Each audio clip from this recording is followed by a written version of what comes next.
ಅಮೆರಿಕಾದಲ್ಲಿ ನಮ್ಮ Sunday visuals ಜೊತೆಗೆ ನಿಮ್ ಜೊತೆ ಒಂದು ಟಾಪಿಕ್ ಡಿಸ್ಕಷನ್ಸ್ ಮದುವೆ ಬಗ್ಗೆ.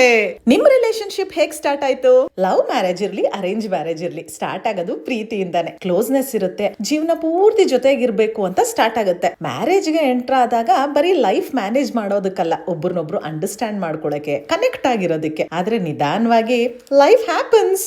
ವರ್ಕ್ ಬಿಸಿ ಆಗತ್ತೆ, ಮಕ್ಕಳು ಬೆಳಿತಾರೆ, ರೆಸ್ಪಾನ್ಸಿಬಿಲಿಟೀಸ್ ಹೆಚ್ಚಾಗತ್ತೆ. ಆಮೇಲೆ ಯಾರಿಗೂ ಗೊತ್ತಾಗದೆ ಕಾನ್ವರ್ಸೇಷನ್ಸ್ ಬದಲಾಗೋಗುತ್ತೆ. ಹೇಗಿದೀಯಾ, ಐ ಲವ್ ಯು, ಚಿನ್ನು 300 ಅನ್ನ ಅಂತ ಹೇಳೋದ್ರ ಬದಲು ಬಿಲ್ ಪೇ ಮಾಡ್ತೀಯಾ, ರೇಷನ್ ಖಾಲಿಯಾಗಿದೆ, ಮಕ್ಕಳ ಫೀಸ್ ಕಟ್ಟಬೇಕು, ಹೀಗೆ ಮಾತುಗಳು ಕಂಟಿನ್ಯೂ ಆಗ್ತಾ ಹೋಗುತ್ತೆ. ಕ್ಲೋಸ್ನೆಸ್ ಹೋಗಿ ಕೋಆರ್ಡಿನೇಷನ್ ಬರುತ್ತೆ. ಇದೆಲ್ಲ ಬೇಡಪ್ಪ, ಸರಿ ಮಾಡ್ಕೊಂಡ್ಬಿಡೋಣ ಅಂತ ಮಾತಾಡೋಕ್ ಟ್ರೈ ಮಾಡ್ತೀರಾ. ಅದು ಮತ್ತೆ ಮಿಸ್ಅಂಡರ್ಸ್ಟ್ಯಾಂಡಿಂಗ್ ಆಗುತ್ತೆ. ಸ್ಮಾಲ್ ಡಿಫರೆನ್ಸಸ್ ಆರ್ಗ್ಯುಮೆಂಟ್ಸ್ ಆಗೋಗುತ್ತೆ. ಬ್ಲೇಮ್ ಗೇಮ್ ಶುರು ಆಗುತ್ತೆ. ನೀನು ನಾನು ಅಂತ ಈಗೋ ಬರುತ್ತೆ. ಹಳೇ ವಿಷಯಗಳನ್ನೆಲ್ಲ ತೆಗೆದು ಮತ್ತೆ ಗಲಾಟೆ ಶುರು. ಫ್ಯಾಮಿಲಿ ರೆಸ್ಪಾನ್ಸಿಬಿಲಿಟೀಸ್, ಎಕ್ಸ್ಪೆಕ್ಟೇಷನ್ಸ್ ಇದೆಲ್ಲಾನು ಫೈಟ್ ಗೆ ರೀಸನ್ ಆಗೋಗುತ್ತೆ. ಒಂದ್ ಸ್ಟೇಜ್ ಆದ್ಮೇಲೆ ಫೈಟ್ ಮಾಡಕ್ಕೂ ಇಷ್ಟ ಆಗಲ್ಲ. ಒಳಗೊಳಗೇನೆ ಒಂದು ಅನ್ಸ್ಪೋಕನ್ ಆಂಗರ್, ಸೈಲೆಂಟ್ ರಿಸನ್ಮೆಂಟ್ ಇದೆಲ್ಲ ಒಂದು ಡಿಸ್ಟೆನ್ಸ್ ನ ಕ್ರಿಯೇಟ್ ಮಾಡ್ಬಿಡುತ್ತೆ. ಒಂದೇ ಸೋಫಾದಲ್ಲಿ ಕೂತಿರ್ತೀವಿ, ಒಂದೇ ಬೆಡ್ ಅಲ್ಲಿ ಮಲಗ್ತಿರ್ತೀವಿ, ಆದ್ರೆ ಒಂದ್ ಡಿಸ್ಟೆನ್ಸ್ ಇದೆ. ಇಬ್ರು ಅದನ್ನ ಫೀಲ್ ಮಾಡ್ತಿರ್ತಾರೆ, ಆದ್ರೆ ಯಾರು ಮಾತಾಡಲ್ಲ. ಫೈನಲಿ ಏನ್ ಮಾಡ್ತೀವಿ, ಎಕ್ಸ್ಪೆಕ್ಟಿಂಗ್ ನಿಲ್ಲಿಸ್ಬಿಡ್ತೀವಿ, ಎಕ್ಸ್ಪ್ಲೈನಿಂಗ್ ನಿಲ್ಲಿಸ್ತೀವಿ, ಟ್ರೈ ಮಾಡೋದು ನಿಲ್ಲಿಸ್ಬಿಡ್ತೀವಿ. ಆಮೇಲೆ ಇದೆಂತದು ರಿಯಲ್ ಕನೆಕ್ಷನ್ ಇಲ್ದೇ ಇರೋ ಜೀವನ ಅಂತ ಅನ್ಸಕ್ ಸ್ಟಾರ್ಟ್ ಆಗುತ್ತೆ.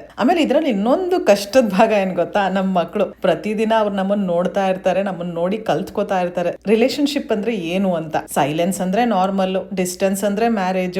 ಸೈಲೆನ್ಸ್ ಮೂಲಕ, ಡಿಸ್ಟೆನ್ಸ್ ಮೂಲಕ, ಡಿಸ್ಕನೆಕ್ಷನ್ ಮೂಲಕ ಅವ್ರಿಗೆ ಗೊತ್ತಿಲ್ಲದೆ ಅವರೂ ಎಮೋಷನಲಿ ಅನ್ಅವೈಲಬಲ್ ಆಗ್ತಾ ಇರ್ತಾರೆ. ಇದೆಲ್ಲ ವೆರಿ ಕಾಮನ್ ಇನ್ ರಿಲೇಶನ್ಶಿಪ್. ಎಷ್ಟೊಂದ್ ಜನ ಈ ಸ್ಟೇಜಿಗೆ ಬಂದ್ಬಿಟ್ಟಿದ್ದೀರಾ, ಎಷ್ಟೊಂದ್ ಜನ ಈ ಸ್ಟೇಜ್ ನ ದಾಟು ಬಿಟ್ಟಿದ್ದೀರಾ. ಇನ್ನು ಕೆಲವರಿಗೆ ಅನ್ನಿಸ್ತಾ ಇರುತ್ತೆ ನಾವು ಈ ಸ್ಟೇಜ್ ಏನ್ ಮುಟ್ಬಿಡ್ತೀವೇನೋ ಅಂತ. ಇನ್ನು ಕೆಲವರಿಗೆ ಇದೆಲ್ಲ ಇನ್ನೂ ಗೊತ್ತಿಲ್ಲ, ಬಟ್ ಖಂಡಿತವಾಗ್ಲೂ ಈ ಸ್ಟೇಜಿಗೆ ಬಂದ್ಬಿಡ್ತೀರಾ if you don't give importance or ನಿಮ್ಮ ರಿಲೇಶನ್ಶಿಪ್ ಕಡೆ ವರ್ಕ್ ಮಾಡಿಲ್ಲ ಅಂದ್ರೆ. ಕಹಿ ಸತ್ಯ ಏನು ಅಂದ್ರೆ, ಎಮೋಷನಲ್ ಕನೆಕ್ಷನ್ ಒಂದೇ ದಿನದಲ್ಲಿ ಬ್ರೇಕ್ ಆಗಲ್ಲ. ಮೇಂಟೈನ್ ಮಾಡದೇ ಇದ್ದಾಗ ಫೇಡ್ ಆಗುತ್ತೆ. ಮತ್ತೆ ರೀಬಿಲ್ಡ್ ಮಾಡಲಿಲ್ಲ ಅಂದ್ರೆ ಡಿಸ್ಟೆನ್ಸ್ ನಾರ್ಮಲ್ ಆಗ್ಬಿಡುತ್ತೆ. ಕ್ಲಾರಿಟಿ ಏನಂದ್ರೆ, ಪರ್ಫೆಕ್ಟ್ ರಿಲೇಶನ್ಶಿಪ್ ಬೇಕಿಲ್ಲ, ಆದ್ರೆ ಕನೆಕ್ಟೆಡ್ ರಿಲೇಶನ್ಶಿಪ್ ಬೇಕು. ಯಾಕಂದ್ರೆ ಕನೆಕ್ಷನ್ ಸ್ಟ್ರಾಂಗ್ ಆಗಿದ್ದಾಗ ಬೇರೆ ಎಲ್ಲಾನು ಈಸಿ ಆಗ್ಬಿಡುತ್ತೆ. ನಿಮ್ ರಿಲೇಶನ್ಶಿಪ್ ಈ ತರ ಫೀಲ್ ಆಗ್ತಾ ಇದ್ರೆ ಇಗ್ನೋರ್ ಮಾಡಬೇಡಿ. ಇವತ್ತೇ ಒಂದು ರಿಯಲ್ ಕಾನ್ವರ್ಸೇಷನ್ ಸ್ಟಾರ್ಟ್ ಮಾಡಿ. ಹುಡುಗ ಆಗ್ಲಿ ಹುಡುಗಿ ಆಗ್ಲಿ ಎಲ್ಲಾರು ಖುಷಿಯಾಗಿರೋಣ, ಹ್ಯಾಪಿಯಾಗಿ ಜೀವನ ನಡೆಸೋಣ ಅಂತಾನೆ ಮದ್ವೆ ಆಗೋದು. ಮೇಜರ್ ಇಶ್ಯೂಸ್ ಇಲ್ದೆ ಜಸ್ಟ್ ಒಂದ್ ಈಗೋ ಆಗ್ಲಿ, ಒಂದ್ ಡಿಫ್ರೆನ್ಸಸ್ಗೋಸ್ಕರ ನಮ್ ಲೈಫ್ ನಾವು ಹಾಳು ಮಾಡ್ಕೋಬಾರ್ದಲ್ವಾ. ಮದ್ವೆನೇ ಅಲ್ಲ, ಯಾವ್ದೇ ರಿಲೇಶನ್ಶಿಪ್ ಆದ್ರೂ ಸ್ವಲ್ಪ ಅಡ್ಜಸ್ಟ್ಮೆಂಟ್, ಸ್ವಲ್ಪ ಕಾಂಪ್ರಮೈಸು, ಈಗೋ ಎಲ್ಲ ಬಿಟ್ರೇನೆ ಅದು ಚೆನ್ನಾಗಿ ನಡ್ಕೊಂಡು ಹೋಗೋದು. ನಾವೇ ಸ್ವಲ್ಪ ಸೋತ್ ಬಿಡೋಣ ಬಿಡಿ, ಗೆದ್ಬಿಟ್ಟೇನ್ ಕಿರೀಟನ ಕೊಡ್ತಾರ ಅವ್ರಿಗೆ.